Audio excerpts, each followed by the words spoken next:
नमस्कार, आप देख रहे हैं न्यूज हाट। मैं हूं आपके साथ रितेश शर्मा। प्रशांत किशोर को सुप्रीम कोर्ट से बड़ा झटका लगा है।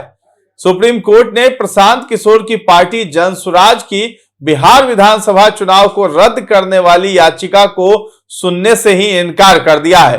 कोर्ट ने 2025 में हुए बिहार विधानसभा चुनाव को रद्द करने की मांग वाली याचिका पर शुक्रवार को सुनवाई की और मांग को खारिज कर दिया गया है।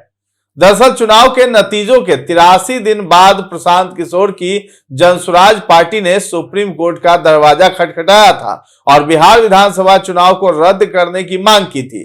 जनसुराज ने महिलाओं को 10,000 रुपए देकर चुनाव जीतने का आरोप लगाया था। साथ ही चुनाव आयोग के रवैये पर भी सवाल उठाए थे। इस याचिका पर मुख्य न्यायाधीश सूर्यकांत और जस्टिस जॉय माल्या बागची की पीठ ने शुक्रवार को सुनवाई करने से मना कर दिया। याचिका में आरोप लगाया गया है कि आचार संहिता लागू रहने के दौरान राज्य में महिलाओं को सीधे 10,000 रुपए की राशि हस्तांतरित की गई, जो संविधान के अनुच्छेद 14, 21, 112, 202 और 324 का उल्लंघन है। कोर्ट ने जनसुराज पार्टी को पहले हाईकोर्ट जाने को कहा है। सुनवाई के दौरान सुप्रीम कोर्ट ने कहा कि जनता ने आपको नकार दिया तो कोर्ट का इस्तेमाल लोकप्रियता हासिल करने के लिए कर रहे हैं। इसके बाद जनसुराज पार्टी ने सुप्रीम कोर्ट से अपनी याचिका वापस ले ली है।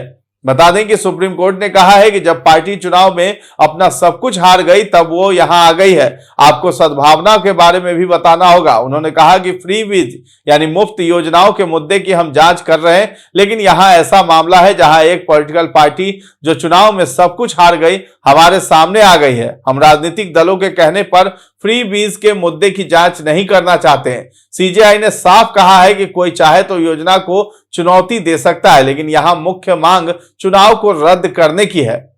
सुनवाई के दौरान सीजेआई सूर्यकांत ने जनसुराज पार्टी को कड़ी फटकार लगाई है और कहा है कि जनता ने पार्टी को खारिज कर दिया है और अब वो लोकप्रियता हासिल करने के लिए सुप्रीम कोर्ट जैसे न्यायिक मंचों का सहारा ले रही है। सीजेआई ने टिप्पणी की है कि जब पार्टी चुनाव में सब कुछ हार गई तब वो अदालत पहुंची और उसे अपनी सद्भावना भी स्पष्ट करनी होगी।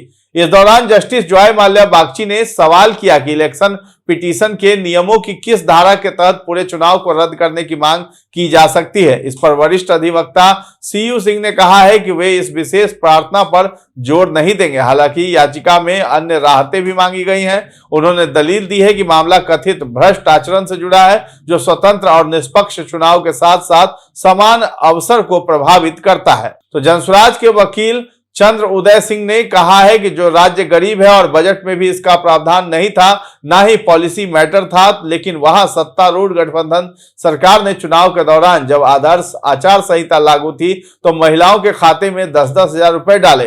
ये चुनावी आचार संहिता का सरासर उल्लंघन है।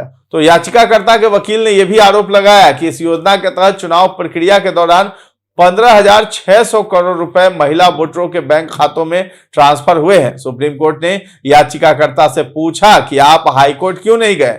सुप्रीम कोर्ट में दायर की गई याचिका में कहा गया था कि चुनाव के दौरान बिहार सरकार ने गैर कानूनी तरीके अपनाए हैं, इसलिए चुनाव रद्द करके दोबारा करवाए जाए। याचिका में यह भी कहा गया था कि राज्य में जब आदर्श आचार संहिता लागू थी तब महिला वोटरों को 10,000 रुपए सीधे ट्रांसफर किए गए। उस वक्त ऐसे कदम को गैर कानूनी माना जाना चाहिए।